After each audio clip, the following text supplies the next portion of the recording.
Good morning, third graders. It's so good to see that you're here for your lesson today on multiplication and the distributive property. So, what is the distributive property? We've actually been looking at this a little bit through some of the other lessons that we've been doing. We are breaking apart a larger array, or we're breaking up a larger set of uh, multiplication sentences into two smaller multiplication sentences. And actually, you could break it up into as many smaller multiplication sentences as you want.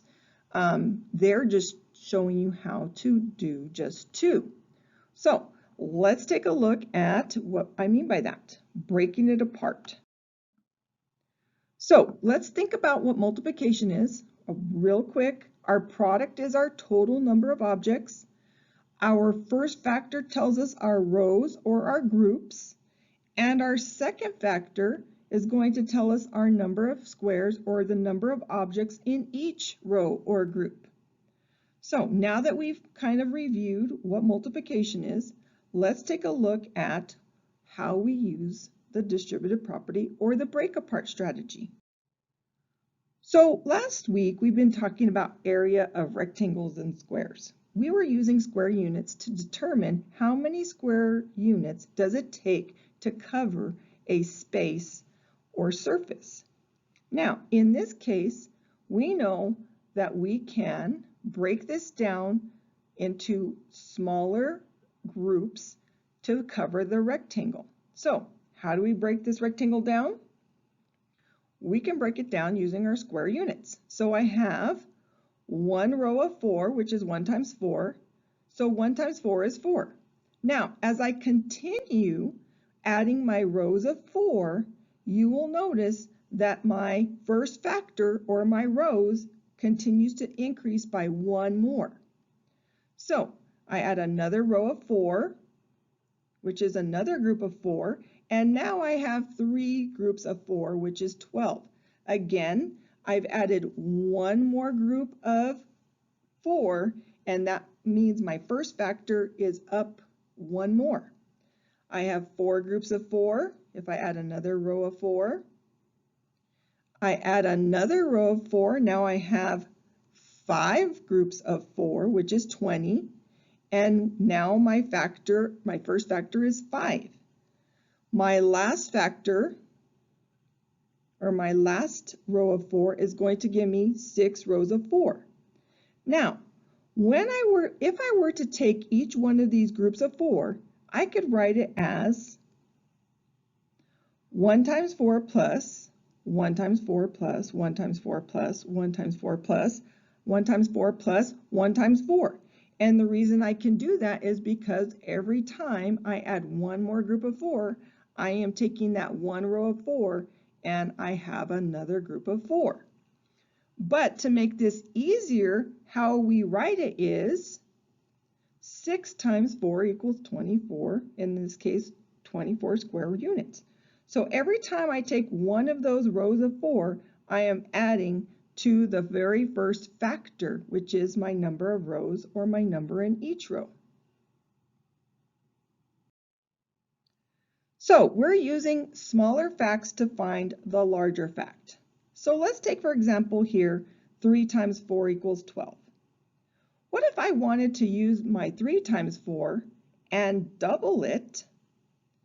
And now, if I count my rows, you will notice that I have not just 3 rows of 4 now, but I have another 3 rows of 4. And when I put those together, I have 6 rows,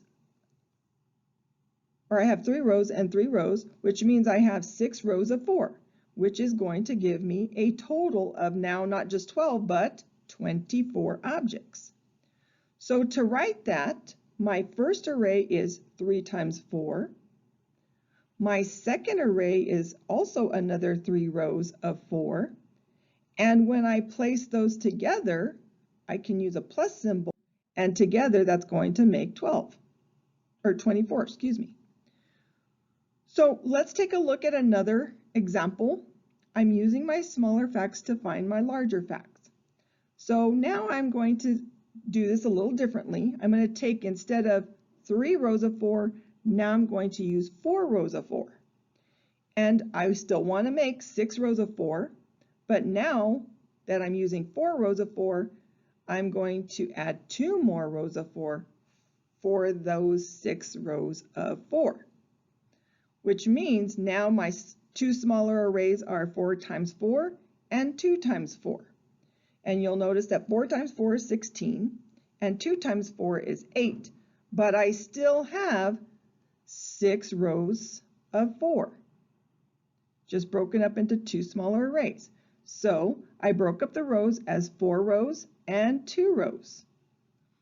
I'm still going to get 6 rows of 4, which is going to give me my total objects, which is 24 total objects.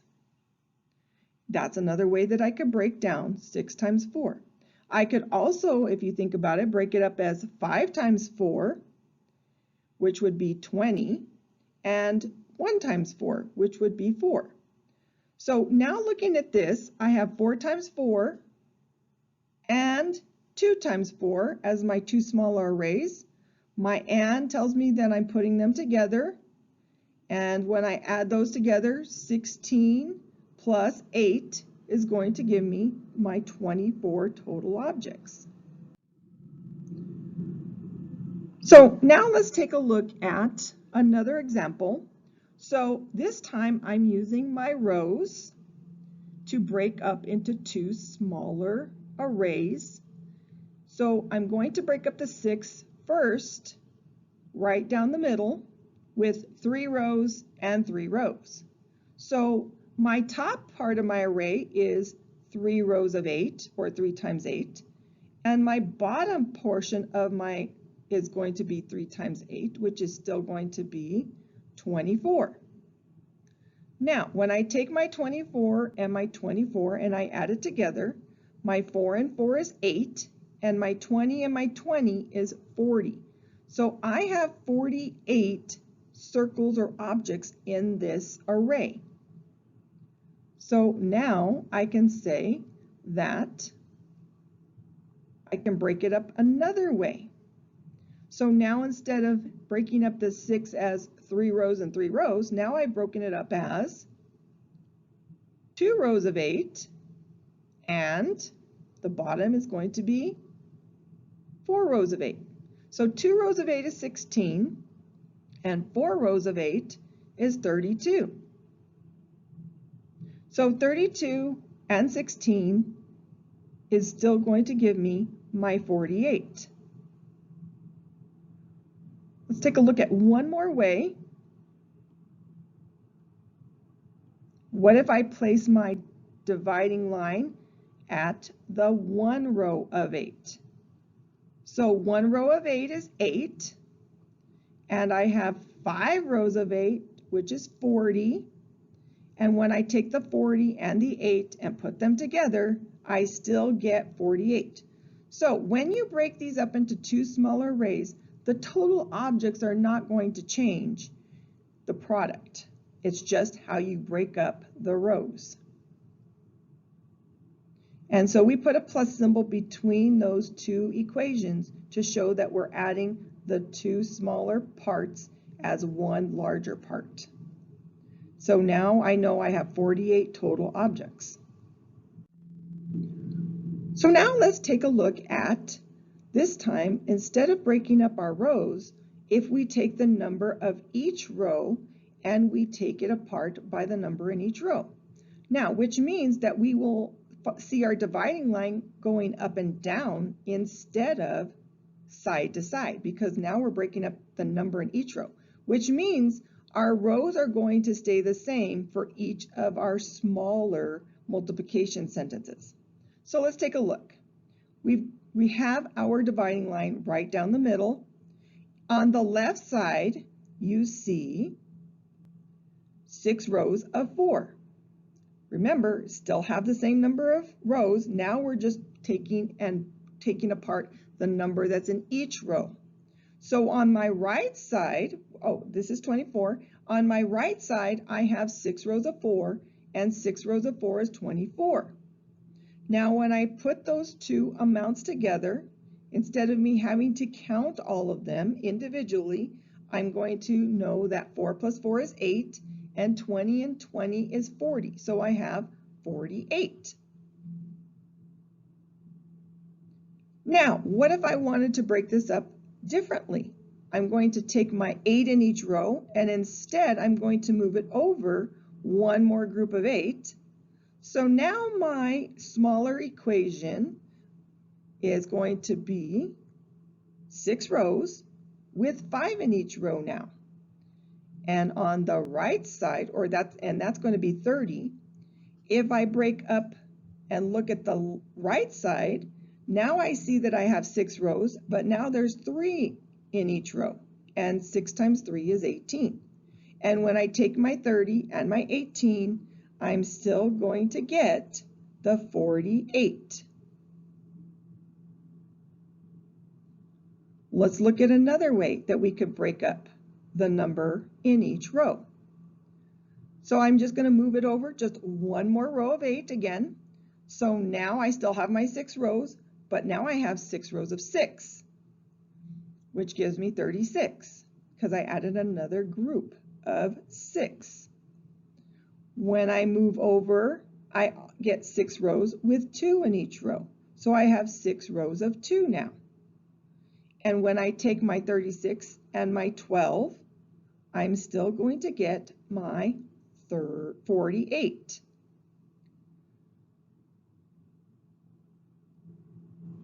One more time, I move over a group of 6. I have now 6 rows of 7, and this probably isn't the easiest way, but if you know what 6 times 7 is, that might be your way of figuring this out. If I have 6 times 7, that's 42, and one row or one column with 6 rows of that 1 is going to give me 6, and when I take 42 and 6, I get 48. So basically what we're doing is we're taking and finding the larger product of 6 times 8 by breaking up either the rows, which was the slide before this, or the number in each row. And we add those together when we want to put the two smaller products, or we call those partial products, together. So my total is going to be 48. So we can also break up this array into two smaller arrays using our square units.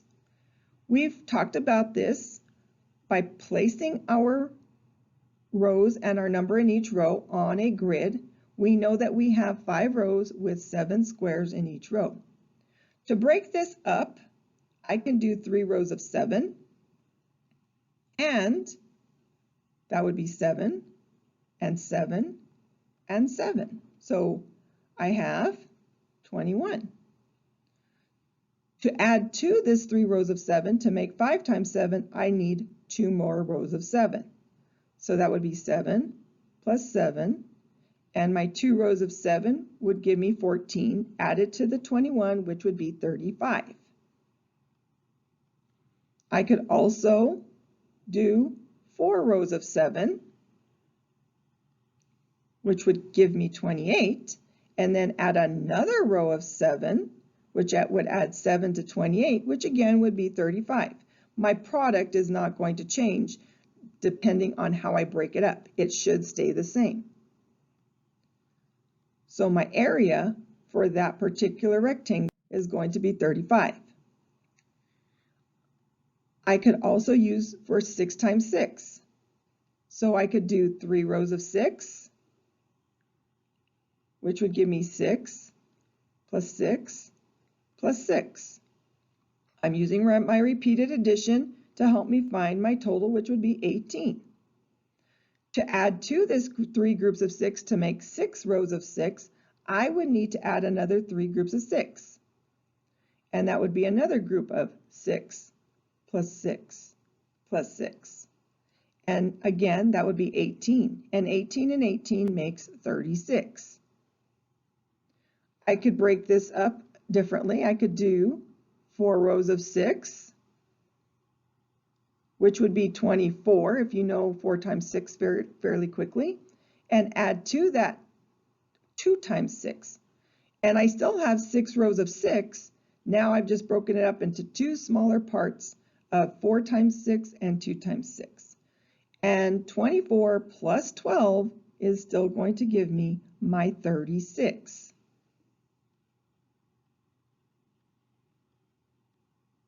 I could also do this as 5 times 6, which may be the easier way because we know our 5s. So 5 rows of 6 would be 30. And one more row added to that would be 6. And 30 plus 6 is 36. So when I find the area of this square, because they have 6 rows and 6 in each row, that makes it a square, I know that 6 is going to give me 36. We've also talked about how to use this in word problems. So Ronnie's grandpa laid the floor tiles of 7 in length by 7 in width. So he has 7 rows of tiles with 7 in each row. It asks for how many square feet of tiles. We can break this array up of 7 rows and 7 squares in each row up into 5 rows of 7 squares in each row, which would be 7 times 5 or 5 times 7.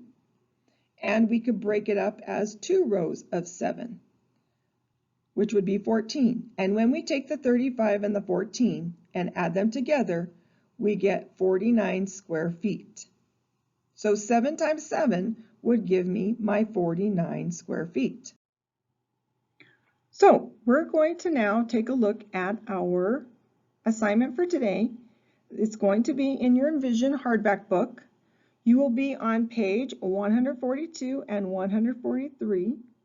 I am going to get you started on this assignment, so be sure to view the video lesson getting you started on this assignment. You're going to do 1 through 17. I give you more instructions in the video, so this will help you get you started. So now go ahead and move on to your Envision hardback book video. Thank you and have a great Monday, guys.